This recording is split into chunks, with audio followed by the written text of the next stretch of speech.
شبات شلوم. به خاطر جوان‌ها که زیاد هستن از من خواستن که صحبت امروز به زبان انگلیسی باشه. منو میلا کنید. سعی میکنم تا اونجا که بشه فارسی هم قاطیش کنم که همه راضی باشن، ولی مینلی به انگلیسی صحبت میکنم. Today we read the section of Nasso, the second chapter of the fourth book of the Torah. Last week we read Bamidbar, and now we're reading Nasso. Bamidbar and Nasso, they actually go hand to hand, and they're usually read on the week of Shavuot. Tuesday night was an amazing night. There were about 400 people that they stay up all night and they connected to the power of Torah. We do something on Shavuot which is not in the realm of nature. Usually at night we sleep. But on Shavuot we stay up. We go against our nature. And I mentioned on Tuesday night, on Shavuot, that we become a different person the day after Shavuot. And I was dwelling with myself that what changes would I see in myself? What would I learn this week? And a friend of me asked a question few weeks ago. The concept of chariots, the wagons. You know, we know that the very first time that the Torah talks about the chariots or the wagons are when Yosef is asking his father Yaakov to come to Mitzrayim. He sends 6 chariots. 6 chariots to Yaakov. And when Yaakov sees these 6 chariots, he understands something beyond physicality. He understands that these people are from Yosef HaSadiq, and he comes down to Egypt. If you read it literally, what does it have to do? What the chariots have to do with Yosef and his father Yaakov? And then again we read that when the Bnei Israel leave Egypt and they're going towards the sea, Pharaoh with his chariots, with his wagons, come to follow the Bnei Israel. And we know that their chariots, all these wagons, get destroyed into the Red Sea. And even the scientists found one thing that they have found from the whole Exodus miracle is the shadow of these chariots that are in the bottom of the Red Sea. And then this week, the parasha of Nasso, which is one of the most difficult section of the Torah. And even if you read the Zohar, to me, the section of this Nasso in Zohar is the most difficult part of the Zohar. In the Zohar, it talks about a moment that Rabbi Shimon Bar Yochai, the author of the Zohar, invites his 10 students to this cave called Idra Rabbah. And he reveals to them the most secret understanding of the Torah. And when you read Zohar, when you read the section of the Idra Rabbah, it is so complicated. It is so beyond understanding. I have read it so many times and I'm dumbfounded of what is it talking about. It talks about the whole correction of Zeir Anpin. Zeir Anpin means a spiritual process. A spiritual process. We receive the light force from this source and it comes down through 10 Sefirot, but we call it the 10 Commandments or the 10 Sefirot. the three first Sefirot, which are Keter, Chokhmah, and Binah, they consider to be pure light of God. Some Kabbalists talk about Chokhmah and Binah having any vessel at all, or is just pure light. But then it comes down to 7 lower Sefirot, the 7 days of creation, the 7 color of the cosmos, anything that has to do with the 7.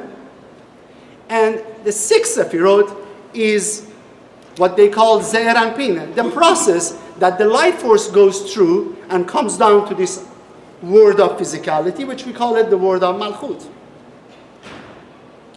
And Zohar talks about the whole system of the Zeir Anpin, something beyond physicality, something beyond a rational mind, something that is very, very difficult to understand. And I've read it so many times, and I give up. I just read the Hebrew, and I let go, because it's beyond my comprehension. And then, when we read this section, which is the longest section of the Torah, there are 179 verses in this section. So it's quite a long reading. So Yaakov has his job full to do. But I'm sure he's going to do an amazing, amazing job. So if what I said so far is very technical, is actually going to get even more technical now. I hope you forgive me. But if you understand what we are going to do and what we are going to receive, is something phenomenal. When we read this section of the Nasso, when we get to the 5th reading, something extraordinary happens. It's the time that Moshe and Aaron have already built the Mishkan, built the tabernacle, and the light force of God has already come to the Mishkan. Now they want to take apart the Mishkan. Every day they would put up the Mishkan, and then when they move from one place to another place, they disassemble the tabernacle, which had so many components to it, and they would carry it. They would carry it. Who would carry the component of the Mishkan? There were 3 families of Leviim. The family of Gershon, the family of Merari, and the family of Kahat. 3 families of Leviim, and they would carry all the components of the Mishkan. So all of a sudden, out of nowhere, the 12 princes of Bnei Israel, the 12 leaders of the tribe of Bnei Israel, they come to Moshe and they say they have an idea, they have a gift. They have a gift. They tell Moshe that we have built 6 chariots with 12 oxen, and let's carry the tabernacle, the Mishkan, the whole thing, using these chariots, these 6 chariots. This is not ordered by God. This is not ordered by Moshe Rabbeinu. This is just the idea from the 12 princes, the 12 tribe of Judaism. So Moshe is like, what? Who told you to build this? And he comes to God, and God tells Moshe, accept their offering. Accept their gift. Okay, what are we going to do with these 6 chariots?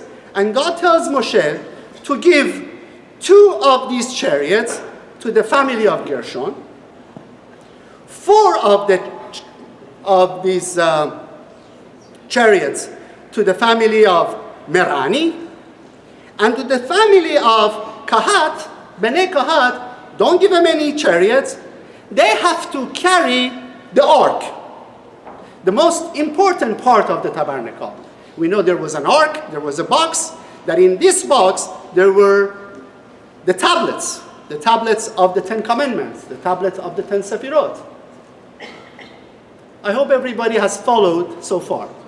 So they brought 6 chariots as a gift, without the order of God or without the order of Moshe Rabbeinu. And God tells Moshe, accept it, it's all right.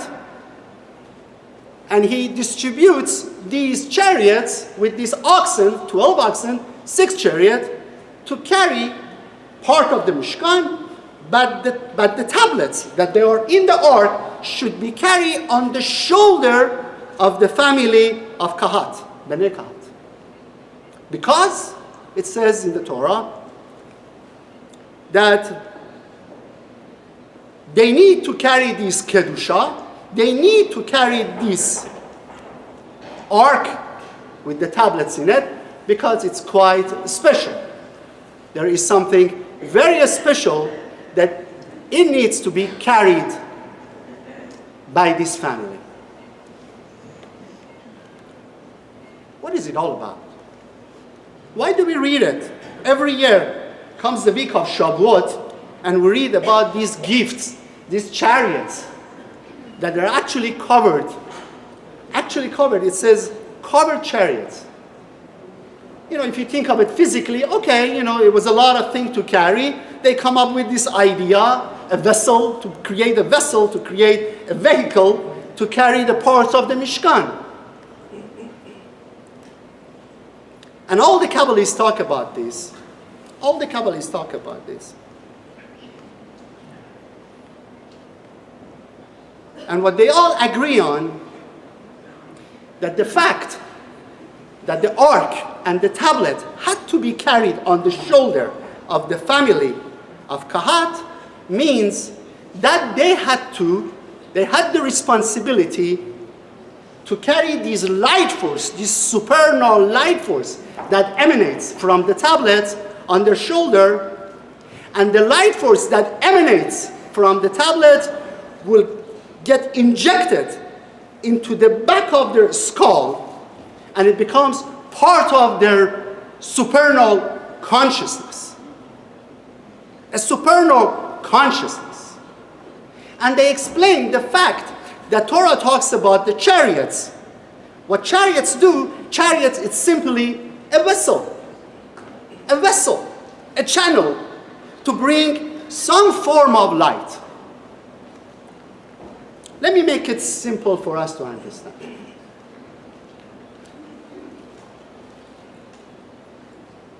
If somebody comes to you and says, do you believe in angels?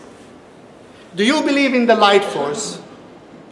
Some of us may immediately accept the fact that there are angels, there are all energies around us, and it comes very natural to us. Some of us might be from Missouri. No, show me and I believe it.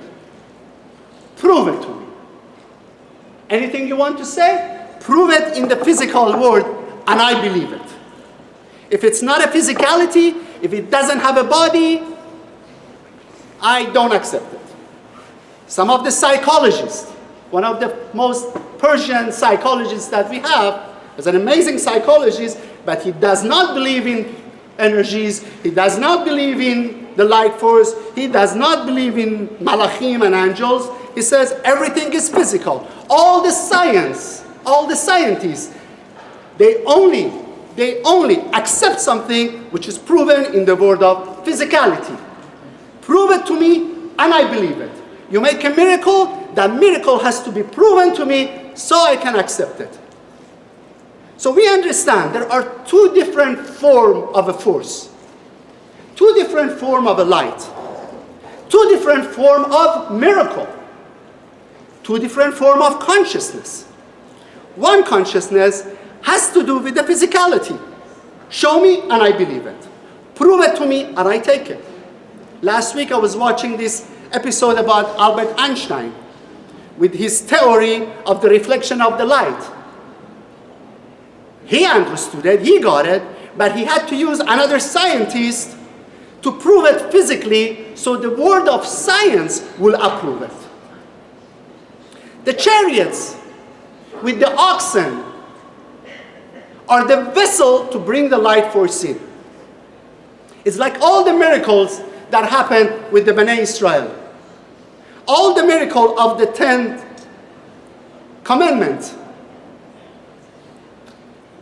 happened with the physicality. When the water opened up, the water opened up. When Moshe hit the stone was in charge of creating water. So there was some physicality to it. People saw it, they believed it. When God told Moshe to talk to the stone, Moshe hit the stone. Why? He thought the consciousness of the people are in a lower level And they have to see it. If I talk to the stone, they're not going to believe it. So I'm going to hit the stone to make sure they believe it.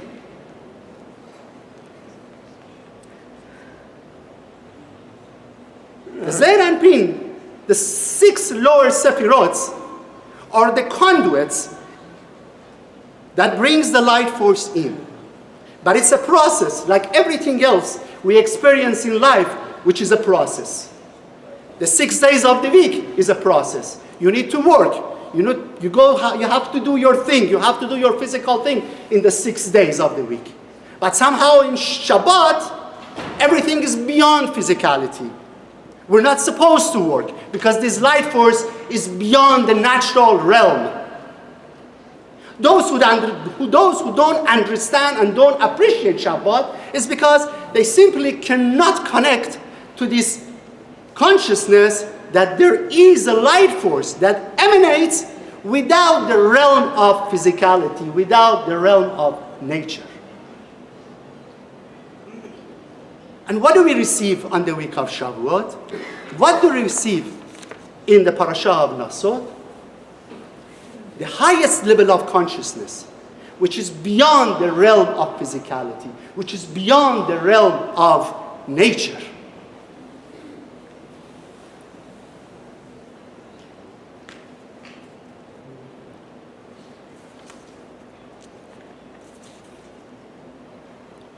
When Joshua takes over from Moshe Rabbeinu, and he brings the Bnei Israel to Israel, they come to the Jordan River. This is in the book of Joshua. They come to the Jordan River. They reach to the river, and they have to cross the river to get to the land of Israel. And it says in the book of Joshua, the river of the Jordan River, opened up for the Bnei Israel, and they went through it. Just like what happened in the Red Sea.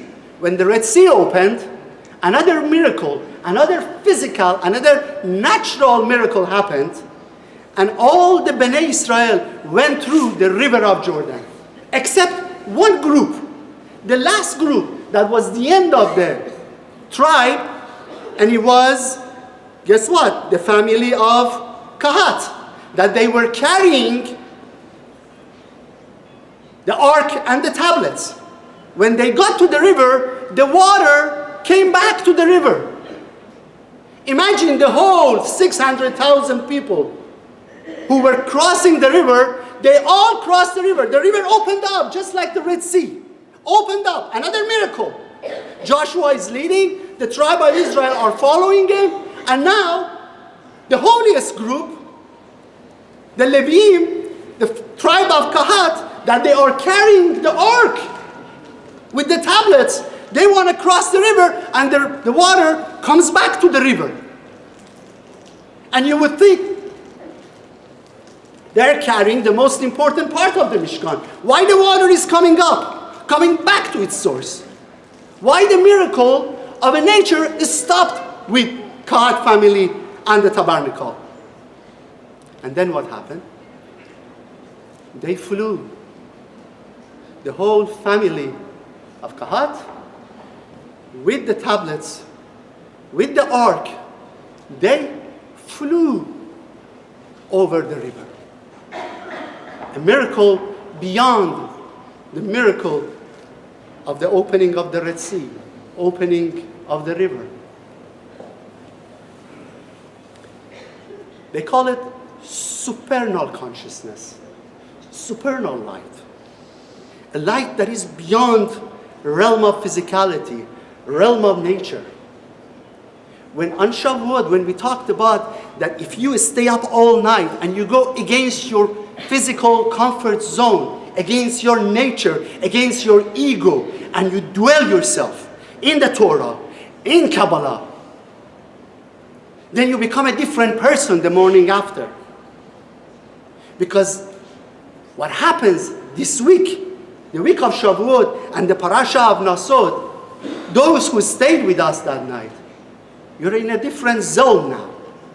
You have connected to this supernal consciousness, supernal light that is within you. It says when King David King David wants to carry the tabernacle, he again uses the chariots. He wants to bring the tabernacle, the whole Mishkan, everything. He uses the chariots again. He wants to make sure the tabernacle, the ark, the tablet, everything is safe.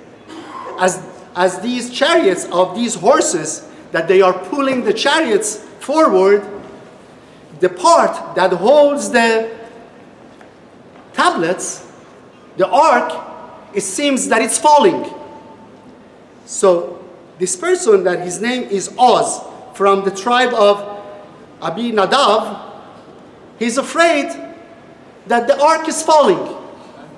He's afraid that the ark is falling, the tablets are falling. Just like if we see that Hasve Shalom Sefer Torah is falling, we all rush to hold the Torah. So Oz, which is a high soul, runs to hold the ark. So God forbid he won't fall from the chariot. And all of a sudden, a light comes and Oz dies. And the tablets with the ark never falls from the chariot. Not only it falls, it starts flying.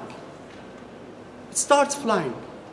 And a voice comes to David HaMelech that says, David, don't underestimate the souls that they are with you. Don't underestimate the power of the Bnei Israel that are with you. Don't think that these people are from misery and they need to be seen, to be proven. They are in much elevated consciousness. Talk with them, act with them, teach them in a higher level of consciousness. Don't think they're small. Talk with them as they are giants, as they are in the level of Rabbi Shimon Bar Yochai. The ark wasn't falling from the chariot because David HaMelech put the ark on the chariot and it didn't belong to the world of physicality. The ark with the tablet flew.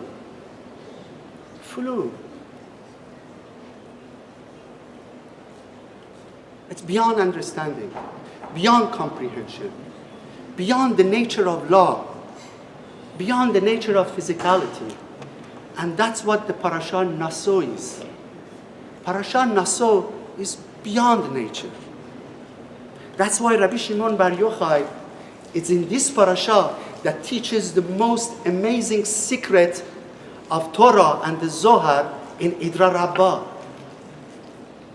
I learned this morning that no matter how many times I'm going to read the Nasso from the Zohar, I will only understand it when I don't underestimate the level of our consciousness, the potential of our soul.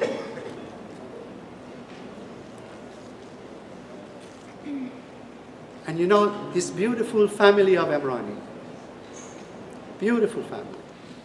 And they named their son Yaakov. I guess they liked the name.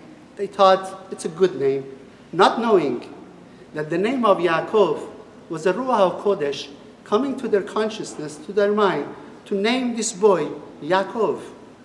Yaakov represents balance, represents totality, represents Bnei Israel. God knew that on the week of Shavuot of 5777, when this section is going to be read, he needs a soul, he needs a channel to read this section, to be the conduit of this light force which is beyond nature. The last few months, Rabbi Mordechai has, B'li Ayin Hara, so many students, and he's an amazing teacher. He said, there is this boy who is a showcase, B'li Ayin Hara. It's a showcase. It's not an accident. We have this zuchut, every one of you, that you came because of the bar mitzvah of Yaakov. And what is a bar mitzvah? Going to the next level. Bar mitzvah is going to the next level. When we say you're going to become a man, you're going to take responsibility. This is a responsibility of a Jew. That's why we are chosen.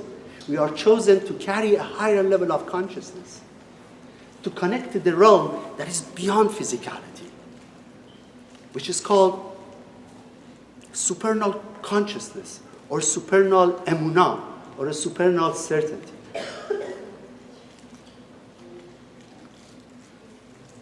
Be'ezrat Hashem, be'zuchut of this Sefer Torah, be'zuchut of this Bar Mitzvah, be'zuchut of Yaakov, be'zuchut of this Shavuot that just passed.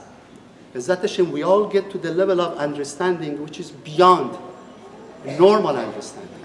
Having absolute certainty in the life force of God and creating miracle beyond nature for the whole world.